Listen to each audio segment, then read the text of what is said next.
You know what happens every year in late December for real estate channels? It's 2025 housing prediction time, and that's what we're going to talk about today. So let's get to it.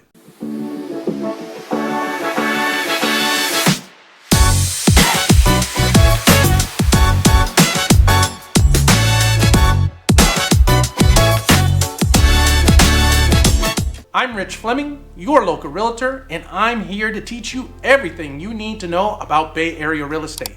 So whether you're moving into the area, moving out of the area, or just moving within the area, I've probably got something for you in this channel. So if you got questions, you can reach me through the contact information below. You can book a Zoom call with me there, drop me a text, send me an email, give me a call, and I will help you work through your Bay Area real estate challenges. So this prediction video is going to be in 3 parts. The first part, how were Redfin's predictions in 2024? How did they fare?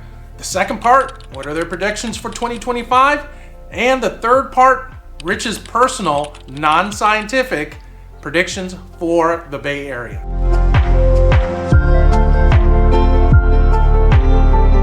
So let's start out with a review of how Redfin did for their 2024 predictions. And to give you a quick reminder of what those predictions were, number 1, they anticipated home prices would fall by about 1%.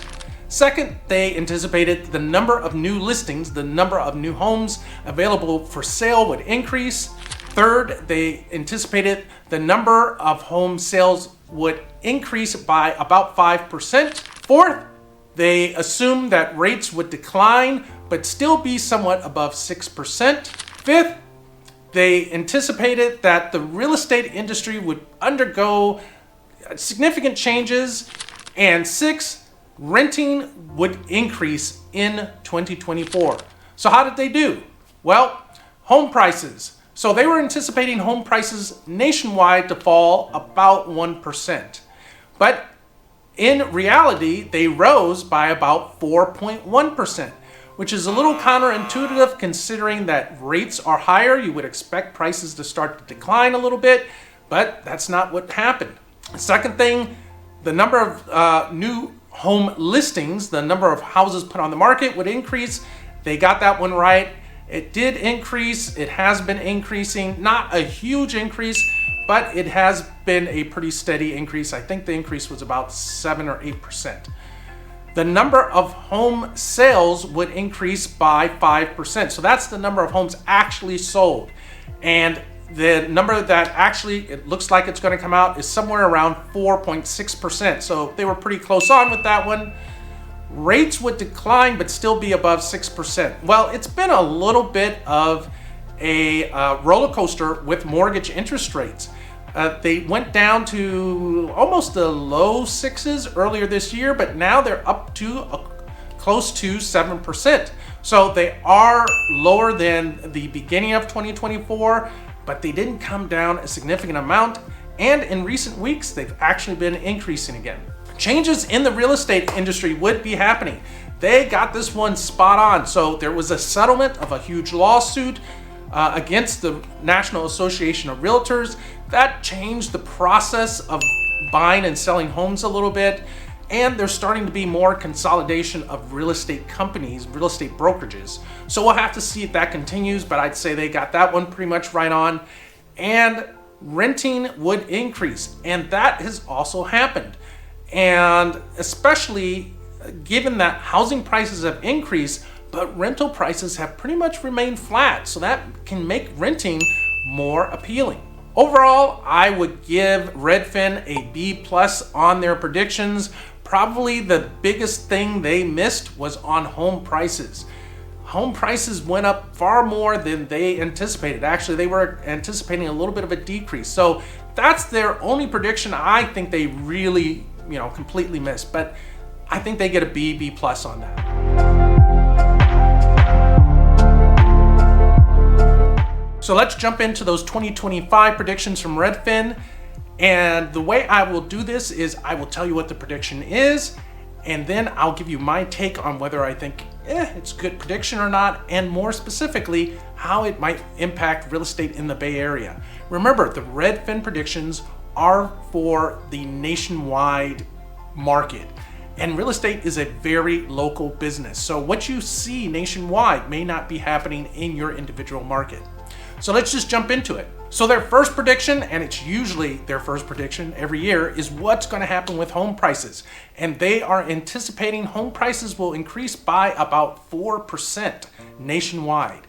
And I think this is probably a good prediction. People are adjusting to the new normal of higher interest rates. And with that, you're going to see more activity in the market. The other thing is, with the change in the interest rates over the last couple of years, a lot of people just were kind of sitting on the sidelines. But in many regards, you can only put off a real estate transaction for so long if you really want or desire to sell a house or buy a house, right? I mean, if you're planning on retiring and your retirement plan is to move somewhere else to reduce your housing cost or your overall living costs, you can only wait so long. Maybe you can put it off 6 months, a year, but your retirement plans, you got to do it, right? If you're having kids, yeah, maybe you can keep the crib in your studio or one-bedroom apartment for so long, but you're going to need more space. So I just think because of those factors, you're going to see some price increases because there's going to be increased demand. The second prediction is that interest rates are going to remain at about 7%. And I think this is a very solid prediction. The primary reason why is that there's a lot of uncertainty in the market. There's a lot of political uncertainty. What is it going to mean to the economy? Who knows? And in those cases, you're not going to see dramatic interest rate changes until we start to see what's going to happen, right? So I think, right now interest rates are a little bit under 7%. I really don't see them going under 6.5% this year. Maybe I'm wrong. Hopefully I'm wrong, but we'll see. The third prediction, the number of homes sold will increase somewhere between about 2 and 6%. And this is also probably a solid prediction. This gets back to my point earlier that people may wait on the sidelines for a certain amount of time, but many real estate transactions are just driven out of need, and you can only ignore that need for so long. So I think this is a solid prediction. Prediction number 4, the rental affordability will improve. And this is probably going to be driven by more apartments coming online, new construction around the country, and the fact that rental demand just hasn't, exploded. The rental prices have been pretty stable. So I think this is, once again, a pretty solid prediction. There will be more home building. That is prediction number 5. And once again, I think this is a solid prediction. The market is stabilizing after the dramatic change in interest rates a couple of years ago. And I just think that, the demand for housing still far exceeds the supply. And when that happens, you're just going to get more house building. So another solid prediction in my view. Redfin's 6th prediction, the wealthy will pay less to buy and sell homes. And I also agree with this one. I don't think you'll really see much change in the cost to buy and sell the vast majority of homes, but those homes at the very high end, you're going to see more negotiation as those home buyers and home sellers are more aware of the changes in commission structures. There is just more economic room for realtors to, negotiate their compensation at the high end. But those non-high end properties, I just don't think you're going to see much movement in those commission rates. Prediction number 7, you will see more consolidation in the real estate industry. And that's pretty true. I'm guessing there have just recently been a couple of mergers among real estate brokerages. And I think it will continue just because of changes in the marketplace. The regulatory environment may be better for this in the next few years. And the economics are just kind of driving that. So don't be surprised if you see some pretty major real estate brokerages, some title companies, escrow companies start to merge. The 8th Redfin prediction. Climate risk is increasing and will continue to increase and impact markets, especially in the Southeast and on the West Coast. So as many of you know, Florida has faced a lot of weather-related challenges. They are facing more frequent hurricanes and stronger hurricanes. And this has had a dramatic impact on people's ability to get homeowners insurance in Florida. Florida is also making or taking steps to improve or strengthen their building codes, and making those changes is going to be expensive for property owners. You are seeing similar things on the West Coast. So here in California, getting homeowners insurance because of fire risk has become harder and harder. And you will also see some changes related to where people can build and how they must construct their properties and give themselves defensible fire space. Their ninth prediction, you are going to see a reversal of the flight from urban centers, and that people are going to start coming back to cities. I don't know how strong this is going to be, but I think it will occur once again for a few reasons. One, more jobs, more companies are requiring their workers to come into the office more often, if not full time. And there are just some societal changes, once again, about being spread out as opposed to being closer to a center urban area. And this is especially true for younger workers in their 20s and maybe into their 30s, right? So I think you will see some reversal. I don't know if it's going to completely, reverse the flows that were out 4 or 5 years ago, but it's definitely going to happen. That is Redfin's ninth prediction. And prediction 10 from Redfin, Gen Z will forgo home ownership more. And as Gen Z comes into the home purchasing market, you are seeing less demand from them. They may look to build wealth in other ways than through home ownership. And this is primarily driven by the extremely high cost of housing. The cost of saving up for a down payment and the purchase price of homes is really deterring Gen Z from considering home ownership for their lifestyle and as a financial investment.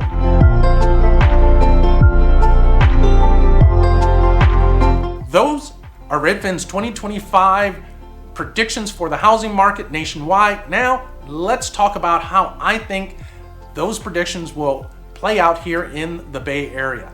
Now, I'm not going to talk about each one of their predictions related to the Bay Area, but I will talk about their major predictions. So let's start with home prices. They predicted nationwide home prices will go up about 4%. I agree with this for the Bay Area. I think you will see an increase in prices in that range. I think you'll see stronger price increases actually in the more outlying areas of the Bay Area. I say this because those areas have experienced the softest market over the last couple of years since interest rates increased. And I think people are going to start recouping that time or that opportunity, basically. So look for price growth throughout the Bay Area and maybe the strongest price growth in the more outlying areas. How will home sales change in the Bay Area? Well, I think you will see more sales in the Bay Area. Once again, people can only sit on the sidelines with home transactions for so long most of the time. If you just desire to move somewhere else, yeah, you can put it off. But a lot of real estate, as I mentioned, is driven by life changes. And when those life changes occur, you've got to do something about your real estate situation. So you will probably see more housing transactions, more home sale transactions in 2025. Rental affordability. I think this is also going to be true, that it's going to improve in the Bay Area. You're starting to see some return of people to the Bay Area and to California in general. But I think there have been changes over the last 3-4 years that are going to cause renting to be relatively, by Bay Area standards, affordable. You're not going to see huge price increases in the cost of rent.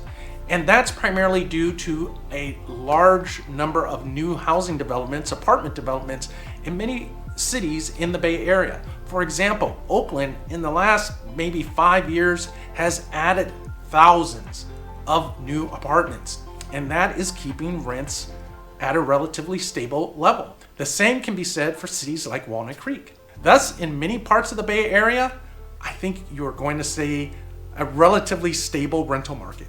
Will high-end property buyers and sellers see a decrease in the commissions they pay in the Bay Area? I'd say probably yes.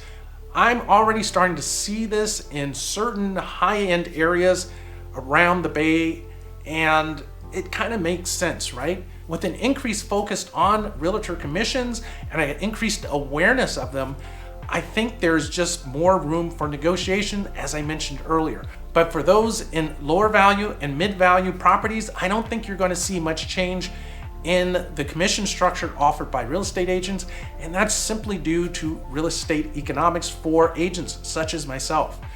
There's just more economic room to move at the higher end. And the final prediction I'll touch on for the Bay Area is increased climate risk. This continues to happen in the Bay Area. For those of you that may not be aware, getting homeowners insurance has been a challenge in California for the last 3 or 4 years. Now, the state insurance commissioner and the insurance companies are trying to negotiate a solution to this. I think we're at least 6 months to a year off until something happens. But in the meantime, it is definitely a challenge, and it is definitely impacting the real estate market. One of the things I tell my clients as soon as they start looking for real estate is, hey, make sure you check out the cost of getting homeowners insurance in this area. And I don't see a significant change in that for 2025. I've talked about homeowners insurance a fair amount in this video, and I actually recently did a video on the challenges of the California homeowners insurance market. So I will put a link to that somewhere here on this page. Check it out if you really want to understand what is going on. If you have questions about the Bay Area real estate market, or you just need help with real estate concerns, well, that's why I do these videos. My contact information is in the video description below. Feel free to schedule an appointment with me with that information, or drop me a text, give me a call, send me an email. If you enjoyed the video, give it that thumbs up so YouTube knows to show it to other people with interests similar to yourself. Hit the subscribe button and hit the bell notification so you know each and every time I drop a new video, and I'll catch you in the next video.